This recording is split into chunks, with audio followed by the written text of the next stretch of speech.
Sahabat GSM, jumpa lagi di channel GSM, dan kali ini kita mau kasih tutorial bagaimana cara untuk mengecek Oppo A95 ya. Ini merupakan HP Oppo terbaru, keluaran terbaru, dan teman-teman harus tahu bagaimana cara mengeceknya terutama kalau teman-teman itu membeli HP second ya.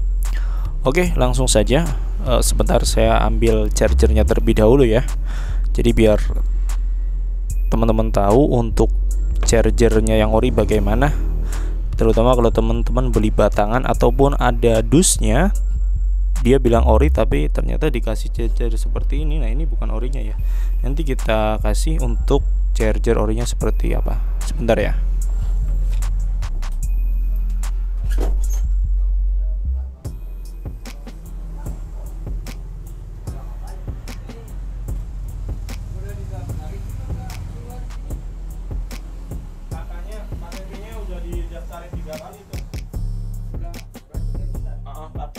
Pakai nomor yang lain, nomor KTP yang lain. Nah, ini untuk chargernya, charger bawaannya ya.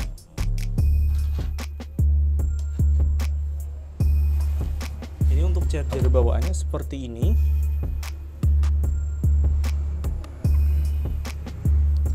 Ini 33 watt dan ini kabel data yang orinya bawaannya seperti ini ya. Nah, ini untuk kabel data bawaan orinya seperti ini.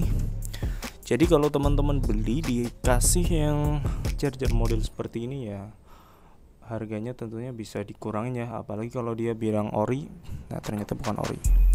Oke, setelah itu teman-teman bisa cek untuk IMEI-nya, apakah IMEI-nya sama dengan yang ada di dusnya. Bintang pagar 06 pagar. Nah, ketika muncul email seperti ini, samakan untuk di dusnya sama atau tidak ya, pastikan sama. Oke, setelah itu teman-teman bisa cek untuk keaslian LCD-nya ya. Nah, kalau Oppo ya, ini untuk HP Oppo, dia kalau LCD yang masih ori, dia biasanya agak kuning ya untuk LCD-nya. Warnanya itu putih agak kuning, dan cek juga untuk fingerprintnya, karena kalau yang LCD Super AMOLED ya, dia kalau udah pernah ganti biasanya itu fingerprint yang di dalam layarnya itu nggak aktif ya. Jadi seperti itu. Dan cek juga di sini nih teman-teman, di sini ada bekas rem atau tidak ya di pinggir-pinggir LCD-nya ini. Nah, kalau dia ada bekas lem, biasanya dia udah pernah bongkaran atau udah pernah ganti. Dan di belakangnya juga teman-teman harus cek juga ya. Nah, di sini biasanya dia kelihatan kalau pernah ganti ya. Nah, setelah itu teman-teman bisa cek di manajer telepon seperti ini ya. Manajer telepon, setuju dan lanjutkan, silakan. Diagnostik, setuju, lanjutkan ya. Oke, jalankan, sip, izinkan. Nah, untuk RAM normal semua ya. SIM, pastikan teman-teman udah masukkan kartu SIM di dalamnya. Oke, nah ini kita cek untuk sensor proximity-nya berfungsi atau tidak dengan baik. Nah, itu dicek ya. Kita lewati kalau udah berfungsi. Dan ini intensitas cahaya juga dicek ya, apakah berubah atau tidak ketika kita tutup seperti ini. Nah, berubah ya, berarti kita lewati aja. Nah, ini untuk sensor gravitasi. Gravitasi itu harus diletakkan sejajar ya. Untuk sensor gravitasi letakkan seperti ini. Biasanya kalau agak miring dikit juga error ya. Oke, lewati. Bluetooth dan WiFi silakan dinyalakan saja. Takutnya ada masalah. NFC, kalau teman-teman punya e-money silakan untuk dicek ya untuk NFC-nya. Oke, setelah itu kita lewati tipe pengisian data. Silakan dicek juga untuk konektornya apakah dia bisa masuk charger ya.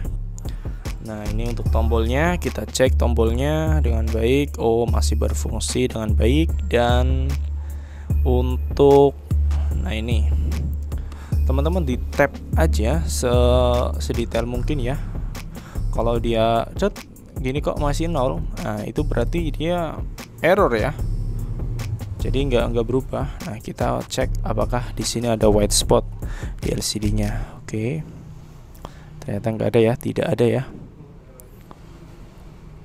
Oke. Ya. Dan kamera depan, kamera belakang pastikan berfungsi dengan baik, nggak ngeblur, fokusnya juga bagus ya. Oke, nah ini untuk speakernya masih bagus ya, nggak ada masalah.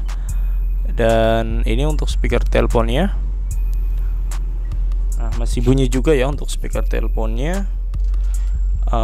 Setelah itu kita cek untuk mic check, tes 1 2 3, cek mikrofon. Oke, mikrofonnya juga masih bagus ya. Nah, ini tinggal colokin untuk headset. Kalau teman-teman bawa headset silakan dicoba ya. Sarankan sih untuk bawa aja, karena takutnya kalau lubang jacknya udah nggak bisa, susah juga untuk komplainnya ya. Oke, dan ini untuk getarannya masih berfungsi dengan baik. Oke, kalau untuk itu ya apa? Ini tadi saya tidak ya. Jadi satu perbaikan. Jadi tadi harusnya dipencet tidak, saya pencet ya di situ. Oke, untuk baterainya silakan teman-teman cek. Buat bikin video nggak masalah. Kartu dinyalakan, kartu udah dipasang ya. Dan kita bikin video 10 menitan, 20 menitan nggak masalah. Nanti coba dicek apakah di situ berkurangnya signifikan atau tidak. Contoh, buat video 10 menit kok dia berkurangnya nyampe 15%, 10%. Nah, itu biasanya untuk HP-nya udah boros ya. Jadi biasanya sih udah minta ganti baterainya kalau udah boros gitu ya. Jadi teman-teman waspada aja. Kalau semua mau di cancel ya di cancel aja lah, takutnya nanti bermasalah di belakang. Jadi seperti itu. Nah, untuk ngecas sidik jari ini wajib dites ya, karena kalau enggak biasanya takutnya ada masalah. Saya pernah dapat juga, soalnya pengalaman saya pribadi ya. Ternyata pas saya coba sidik jarinya nggak bisa, padahal LCD-nya masih ori gitu ya. Jadi harus teman-teman coba.